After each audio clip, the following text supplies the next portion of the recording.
Okay, good evening, everyone. If you have a question, raise your hand and I'll come to you. We do have an interpretation system, so Spanish, English. If there's any Spanish questions, I'll come to you as well, obviously.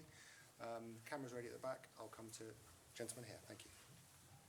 Hi Arteta, congratulations on the win. Thank you. Thinking about earlier on in the match, Bukayo Saka took quite a lot of hits, quite a lot of fouls. Is that something you're worried about going forward? He also came off a bit early. Is the amount of fouls that he's taken, do you need referees to protect him a little bit more? Is that something you're worried about? Well, there is contact in football, and obviously for the wingers that want to take people on, this is going to happen. At the end, he wasn't comfortable to carry on. Hopefully it's not too much, but I'm really pleased with his performance. Okay, fantastic. Mikel, was that the perfect response given all the controversy and all the off-field stuff after the previous game? And was that as close as what you'd like to see perfection-wise? I think it was more of the really good things that we did in Newcastle.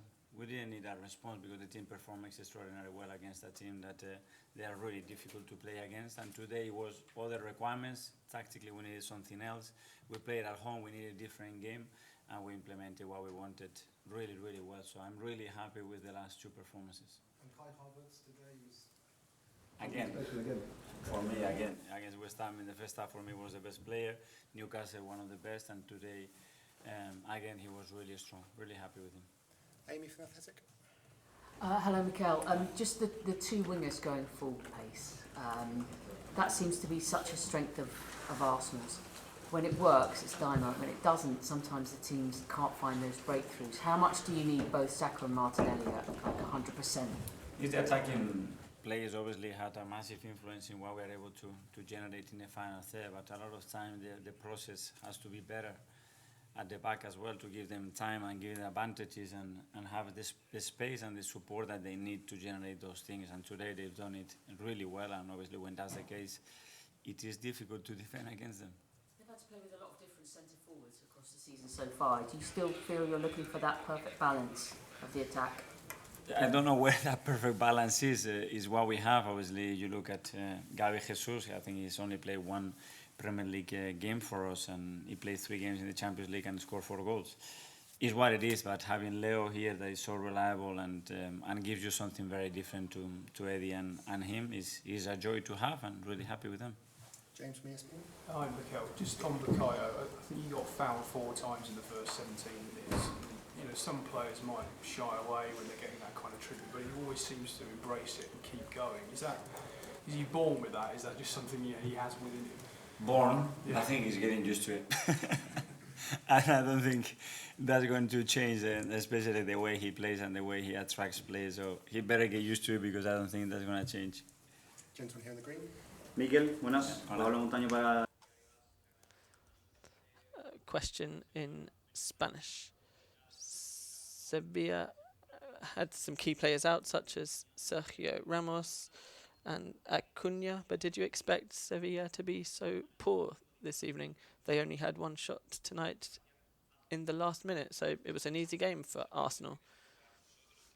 We wanted to play in our own way, and of course the things that they do well, we were able to counteract, and they did make us dig in for the last 25 minutes in Seville. Takiro told me yesterday at half time to check. Was that fitness related? Did he have an injury? Or? Yeah, he had some discomfort in the first half, and we didn't want to take any risks. He's played a lot of minutes as well, and obviously having Alex on the bench ready to come in, I think it was the right decision. It was a game where you had lots of control. Jorginho was central to that, pivotal in the first goal as well. When he signed, there were quite a few people doubting him, but what can you say about sort of his influence over the past few months since he's joined and how important he was tonight as well? That is a joy to have him. His influence in the rest of the squad, the rest of the boys is enormous. He fits in the way we want to play. He's so intelligent. He understands everything so quickly, and he makes everybody else better. I'm really happy with his performance tonight. Okay, Manuel from Telefónica Spain. Mikel, ¿cómo de How important is it for the young players here to beat a team like Sevilla?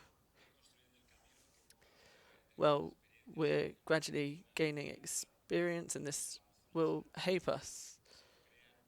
it's important to create and to believe in this competition. You have to feel powerful and that you can compete with any team. And I hope that the players believe that more and more. That helps us play better and compete better. Can you just explain the detail that you have, and are you worried or how's he feeling? It was just a kick, and I was told by the physios from the radio that he wasn't happy to continue. So he had some discomfort, but hopefully I want to assume that he will be okay. And so finally we go to Damesh from Sky. Hi Mikel, just on Martin Odegaard and Eddie Nketiah, they weren't in the squad again today. Can you give us the latest on their injuries? Yeah, they're racing against the clock to be fit, and they are trying their best, and they try to be here today with us. It wasn't possible, and we have another 48 hours before we played Burnley.